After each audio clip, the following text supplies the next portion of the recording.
Hello, everyone, and welcome to Movie Goodness, where we examine life through cinema here on the KB Radio Network. I am your host, Kevin Reid, and ladies and gentlemen, today is a little darker, it's a little gloomier.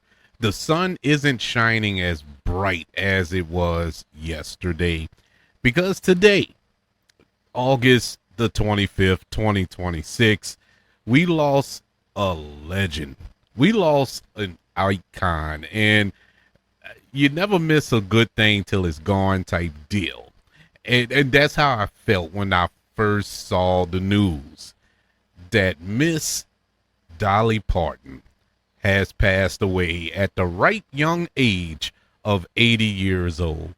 I I can say this going into this. I am a huge fan of Dolly Parton. And I'm not just giving her flowers now that she has passed on. This is true blue. Love Dolly Parton. I don't care what it was. Her music, her her performances, her on film.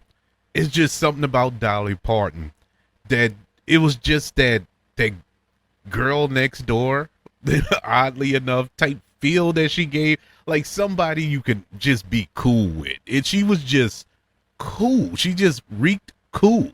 Never hung out with her. Don't know what she was all about personally. It didn't matter. I didn't care. This was true fandom. It was just something about her. She just gave off a glow. And never saw Dolly Parton upset unless she was acting in in something where she was upset or anything like that. But in interviews and performing and whatever it was, she popped up. She just looked happy and she just gave off that happy feeling that just it was just uplifting, and she was just an uplifting spirit. And from somebody who is not a country music person, that I am not into country music at all, other than two people that I would listen to on repeat all the time in that genre. That's Johnny Cash and Dolly Parton. Because to me, they transcend the genre. It wasn't just country, it was pop. It was just music.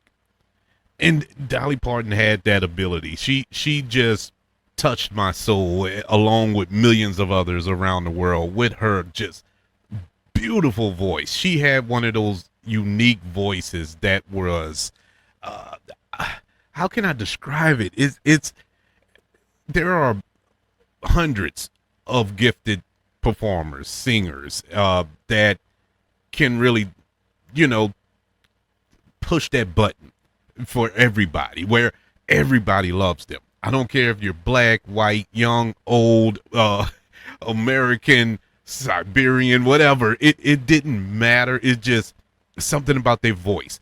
And Dolly Parton was one of them. I would say Whitney Houston was another. Oddly enough, both of them performed I Will Always Love You. Dolly Parton is the one who wrote that song. She performed it way back in the day. And Whitney Houston remade it for the Bodyguard soundtrack, and it just turned into this juggernaut. And everybody jumped on board it like it was an original Whitney Houston song. But no, they came from Dolly Parton. And as powerful and soulful and hypnotic as Whitney Houston version of I Will Always Love You is, it's you put the two side by side. Dolly Parton, she did just as good as a job as Whitney Houston. Whitney Houston just put that extra little oomph to it. You know what I'm saying? That Whitney oomph. But Dolly Parton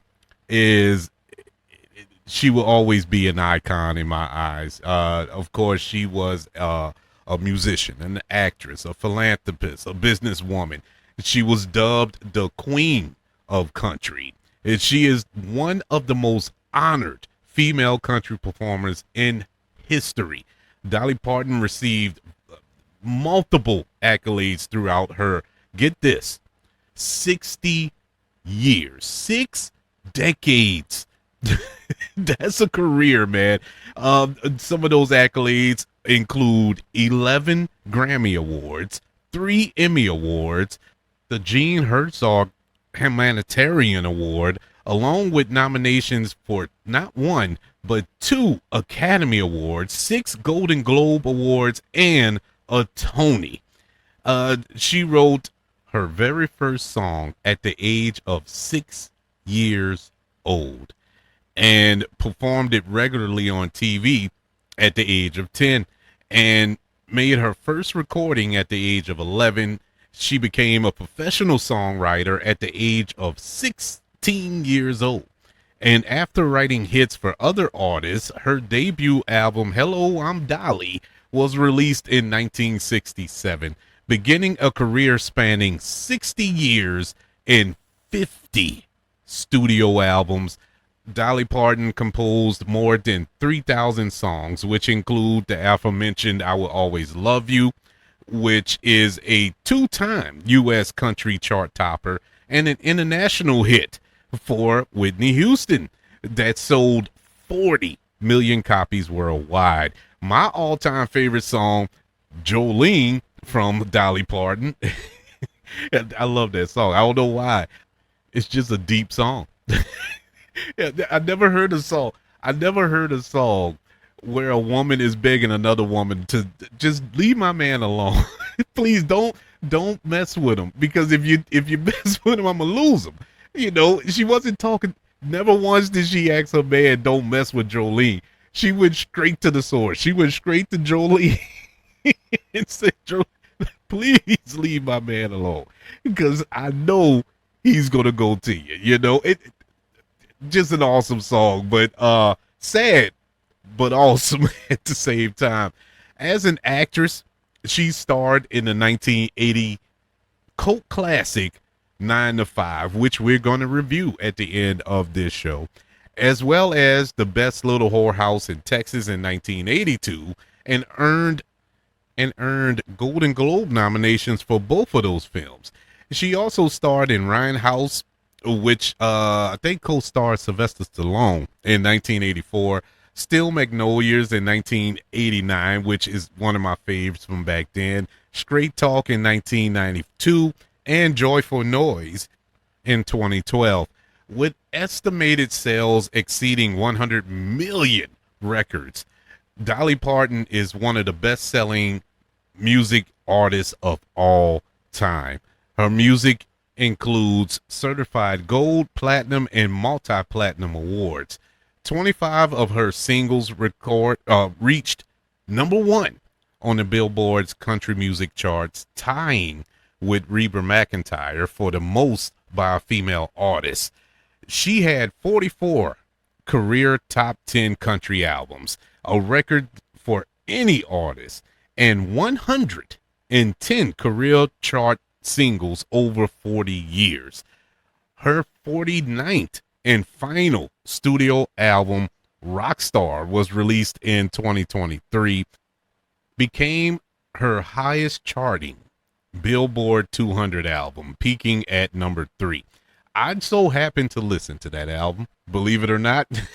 And her rendition of We Are the Champions, look, from Queen, Queen originally recorded that, but her rendition was so cool. I really, I don't want to say she outdid Queen, but she came close. Dolly Parton, with her voluptuous curves that she possessed, she had turned down several offers to pose nude in Playboy magazine, but she did appear on the cover in October of 1978, the issue where she's wearing a Playboy bunny outfit and complete with the ears and everything. But to a lot of men's chagrin, when you open up that issue, there was no you didn't get any dollies. And so that was as far as she took that. As far as her music is concerned, believe it or not, despite the fact that she can play many instruments, which includes the auto harp, the banjo, guitar, electric guitar, the fiddle, the piano, the saxophone. She couldn't read sheet music. If she didn't know how to read sheet music. and that is phenomenal to me. There's a lot of artists that does that, that can do that, but that's a God-given talent. That's when you know that you're given a God-given talent. You could just play by ear. It's not easy. If you think it's that easy, go pick up an instrument and just start playing. It's not easy. And she could do multiple instruments, or play multiple instruments without the benefit of sheet music. Another big thing from Dolly Parton, besides her breasts, was her philanthropy. And she was very, very dug in to helping others. And that's what made her more special than any other artist that I can think of, because that really, around the time when I'm growing up, that's what she was mostly known for.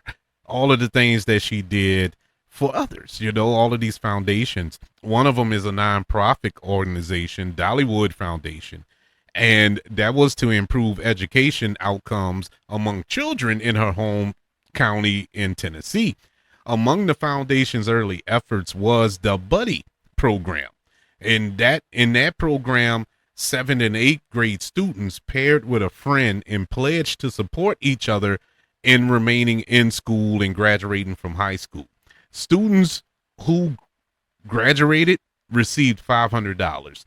The dropout rate among participating classes, it fell from 35% before she started that program to a 6% dropout rate.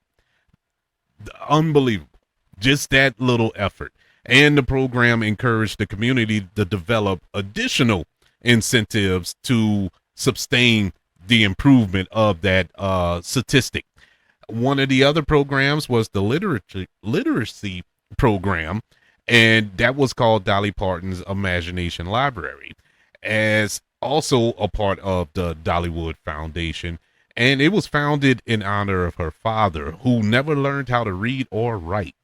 And what that foundation did, or that program did, it mailed one book per month to each enrolled child from the time of their birth until they entered kindergarten.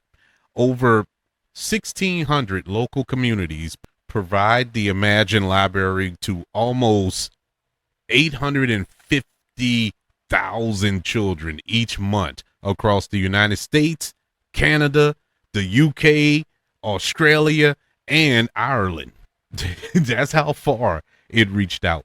In 2006, Dolly Parton published a cookbook, Dolly's Dixie Fixin', Love, Laughter, and Lots of Good Food, with all proceeds going towards the imaginary or the Imagination Library. In February of 2018, she donated her 100 millionth free book, a copy of her children's picture book, Coat of Many Colors, to the Library of Congress in Washington, D.C., and was honored by the library on account of the charity sending out its 100 millionth book. For her work in literacy, Dolly Parton received awards, including the Association of American Publishers Honor Awards in the year 2000, Good Housekeeping Seal of Approval in 2001, and Parents as Teachers National Center Children and Family Advocacy Award in 2003. Going back to 2016, in response to the 2016 Great Smoky Mountain wildfires that took place, Dolly Parton was one of the country music artists to participate in a telethon to raise money for victims of the fire. This was held in Nashville on December 9th. In addition, Dolly Parton hosted her own telethon for the victims on December the 13th and reportedly raised around $9 million for those victims. Her fund, the My People Fund, provided $1,000 a month for 6 months to over 900 families affected by the wildfires, culminating with $5,000 to each home in the final month due to increase fundraising, totaling $10,000 per family. In 2018, the FBI honored Dolly Parton for her wildlife aid, awarding her the 2018 Directors Community Leadership Award at a ceremony at the FBI headquarters. The honor was bestowed by the director of the FBI and was accepted by, on her behalf, because she was ill at the time and couldn't participate. In the aftermath of the 2024 Hurricane Helene, Dolly Parton announced a donation of $2 million in relief efforts, $1 million personally, and another $1 million through her various businesses and the Dollywood Foundation. This was an amazing human being. Dolly Parton, when you hear "put your money where your mouth is," "put up or shut up," that was Dolly Parton. She was real. She was a real one, man. That is real philanthropy. Now, sometimes you hear these stories about certain individuals who rip off charity funds and all this other stuff. It's sad. The money that's set aside to help people who are less fortunate or going through tragedies or going through hard times or whatever it is, and people are just ripping it off just to be greedy. But you have someone like a Dolly Parton who doesn't have children, but she made sure that children got their education, learn to read and things of this nature. It's amazing, man, that somebody had a heart that big. It is so amazing, bro. It feels good to hear stories like this in a time like this that we're living in, when you turn on the news and you hear nothing but bad news about bad people. And to hear this news, or to know this news, and I'm just recapping her life. I'm pretty sure that a lot of people already knew all the works that she did throughout her life. And it wasn't for publicity. It wasn't to grandstand or boast. She did this clearly out of the kindness of her heart, because she loved others. And that's something that we all should do. Now, I don't have $1 million to donate. Now, if you have $1 million to donate to me, by all means. But if I could, that's the type of person I would be. If I was rich, that would probably be my goal, because my mindset, and this honest God truth, me and my wife talk about this all the time. What we gonna do with all that money? Yeah, it sounds good to be a billionaire, but what we gonna do with all that money? Now, I'm not gonna give it all away, but I'm saying I would help others. And this is the example. This is the blueprint right here, Miss Dolly Parton. This amazing woman. As far as her film career goes, she really don't have a large filmography. She only starred in a few films or guest starred on a few films or supporting roles and whatnot. But it all started in 1980 with 9 to 5. That was her, believe it or not, her first role. And like I said, she did an excellent job, excellent enough to get a Golden Globe nomination for her performance in that film. 2 years later, with The Best Little Whorehouse in Texas, Rhinestone in 84, Steel Magnolias in 89, Straight Talk in 1992.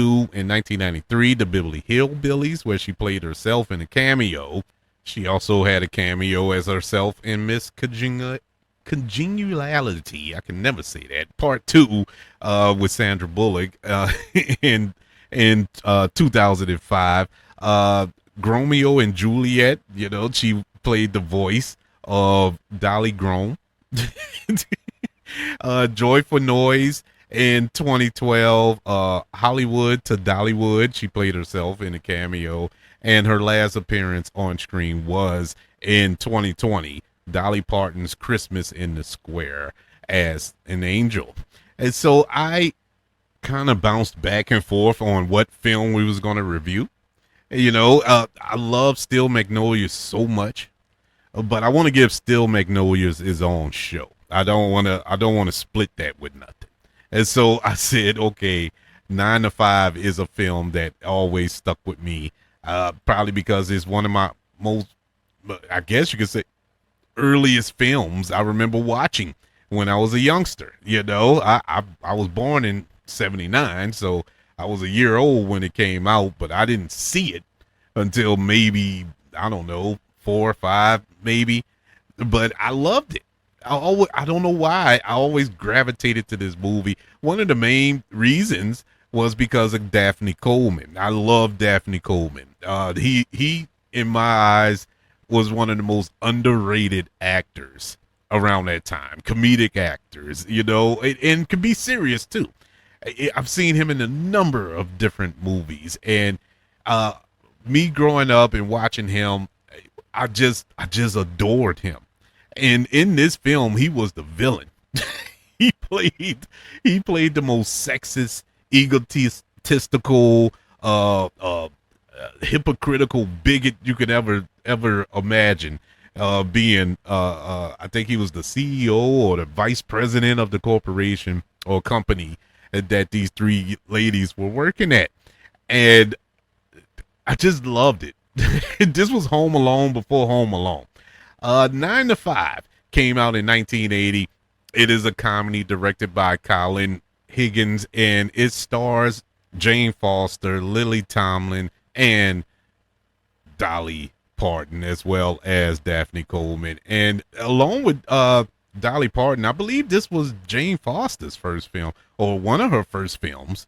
But they they came together in this film, all three of these ladies, and it tells the story of three working women who live out their fantasies of getting even with and overthrowing their company's egotistical, bigot, sexist vice president, played by Daphne Coleman. The film went on to gross $103 million, and it was set up as a star vehicle for Dolly Parton, who was already established as a well successful country music artist at the time, but it launched her permanently into the mainstream pop culture zeitgeist.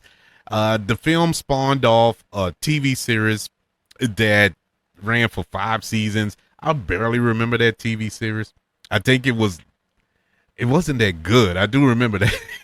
How it got 5 seasons, I don't know. And it also had a musical adaptation as well, with new songs written by Dolly Parton, and that opened on Broadway in 2009.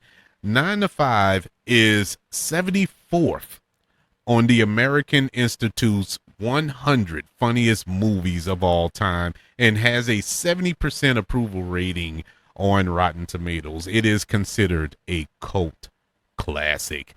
9 to 5 is downright funny. Everything about this was just hilarious. Jane Foster was hilarious. Lily Tomlin is always hilarious, and Dolly Parton.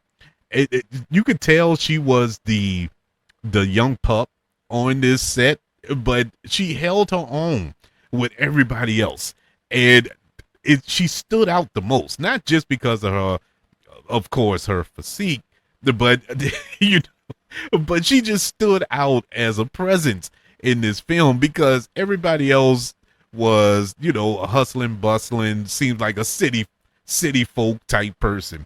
But here's this country girl with this thick country accent coming in there with the what would you call that hairstyle? A blonde afro type deal, curly fro. I don't know what her style was then. She had so many throughout her life, but she just stood out. And my main takeaway from this movie that has never left in 6 years The main thing that sticks out in this movie that I've taken with me my entire life was women, was the fact that women deserve equality. Now, of course, this was the underlining message in this movie, rightfully so, but for it to resonate with a little toddler to, to the point I understood the message and it is stuck for all of these years with me says a lot about this movie. It really hammered home that message. And I know a lot of fellas who's listening right now is not gonna like what I'm about to say, but I mean, it's the truth. The truth of the matter is, these women and all women are just smarter than us. They are the backbone to everything. They're the backbone to these companies, corporations, and small businesses and households. They're the backbones. Without the woman, without a woman being in the forefront or in the background, whatever they are, pushing the man along or pushing the business along, because nowadays women are more independent, and God bless them for being that way. But if it's not for the woman, men would be in trouble, bro. We'll still be Neanderthals. We'll still be running around caves with with leather cloths over our genitals and beating rocks with a stick. That's where we'll be right now. We only here's the truth. Here's the truth. And I don't mean to go off on a whole tangent about this, but it's the truth. The only reason a man gets up in the morning and go to work is so they can make money to provide for their family, a la wife or a significant other. The only reason a man would go take a shower to smell good, put on cologne and deodorant and all this other stuff, so they won't smell bad around a woman. The only reason a man would dress up nice is to impress a woman. Everything we do is to please a woman. And so the mere fact that we treat women still to this day, and it's been since the beginning of time, we treat women less than, is sickening. It's sickening in a lot of ways. And I'm not afraid to say that, and I'm not just saying that to say that. It's the God's honest truth, because I have a mama, I have sisters, I have a wife, and I have daughters. And I can't imagine any man or anybody treating them less than, and me just accepting that. There is no way I can go through life feeling like, oh, well, they are women. No, you're not gonna let nobody treat your mama any type of way, your daughters any type of way. You want your daughters to be successful and have the same opportunities that any other boy, man, whatever have, so why treat them less than? And this movie, in this film, these women had to literally fight to get over on this complete idiot of a vice president who leans on the women, who he's a sponge and just soaks up their knowledge, their experience, and their expertise. In particular, the Lily Tomlin character, who is really the brains of the operation, but he's getting all the credit because he's the man. And it's sad to see. Like I said, what impresses me so much about this movie is the fact that I can remember all of that, all of those emotions, all of those feelings when I was 4, 5, 6 years old. Whenever it was, I watched this movie, and I was still peeing in my pants, but I could still relate to this movie and feel some type of way and feel like, man, women shouldn't be treated like they are in this film. And it stuck with me. And this is truly, it's not a guilty pleasure. It's a pleasure. I love this movie. I love Dolly Parton in this movie. I love everybody. Everybody in this film knocked it out the park. And It was a good little launching point for Dolly Parton. And you would think that she would have did more films, but that just wasn't her thing. She did some films, but every now and then she'll pop up in something. She'll pop up in Little Whorehouse in Texas or Steel Magnolias, stuff like that. But that's it. She would she stayed in her lane. She stayed in her lane, and she had her both of her hands on the steering wheel with a seatbelt on, never deviate, never veering off into something else. She knew who she was, and she stayed with it. 9 to 5 from 1980, starring the great Dolly Parton, Jane Foster, Fonda. I don't know why I was going Jodie Foster, but no. Jane Fonda and Lily Tomlin gets a letter grade of an A.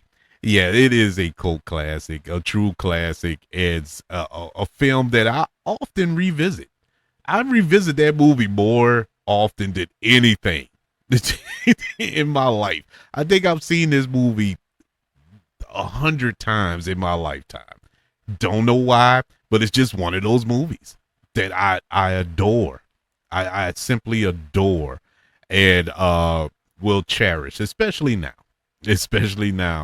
that we don't have Miss Dolly Parton, who was hospitalized in Tennessee, Nashville, Tennessee on August the 21st of 2026 and died after a brief battle with cancer on August the 25th.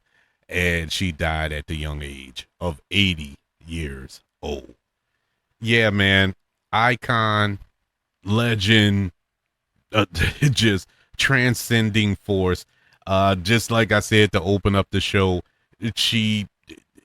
I don't think I know a person, black, white, or whoever, who didn't love Dolly Parton, who didn't listen to a Dolly Parton song, who didn't. I mean, it didn't matter. Everybody knew Dolly Parton.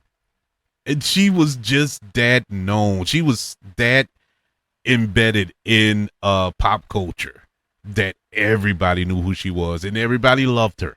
More importantly, you could be known, but you could be known for a lot of things. But Dolly Parton was always known for good things. And, she will be missed, deeply missed.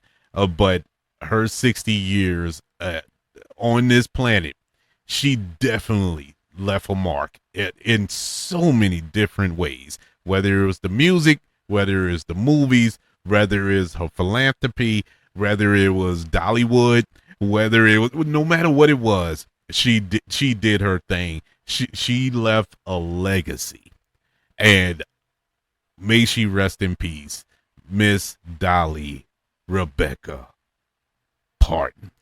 I would like to know what was your reaction to the to the news of Dolly Parton passing away? Did it hit you hard? It hit me.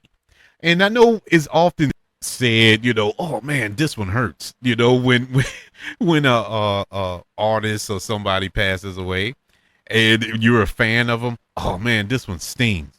Oh man, this one hurts. We say it so often, and really don't. They all hurt. They all hurt. You don't want to see nobody pass away, and it's the truth here. This one hurt. And it's the God honest truth. It hurts because I truly was a fan. I truly did admire her, not just for what she did on the artist side of things, but on the humanity side of things. And she was truly a soul, bro. She was a good soul. An angel inside of a body built for sin. Old Dolly Parton, she will be missed. You can subscribe to the KBRadioNetwork.com website where you can be notified of new episodes dropping as well as previous episodes that's on the network. Don't forget about YouTube. Subscribe to the KB Radio Network channel and like this video if you don't mind. Don't forget about the 5 stars, the reviews, and sharing this show if you're listening on Apple Podcasts, Spotify, iHeartRadio, wherever you are currently listening to movie goodness here on the KB Radio Network. Everybody, thank you for joining me as we took a moment and remembered the legend, the icon, the queen, Dolly Parton. Want you all to know that I love you, continue to love everyone, and until we speak again, you all be blessed.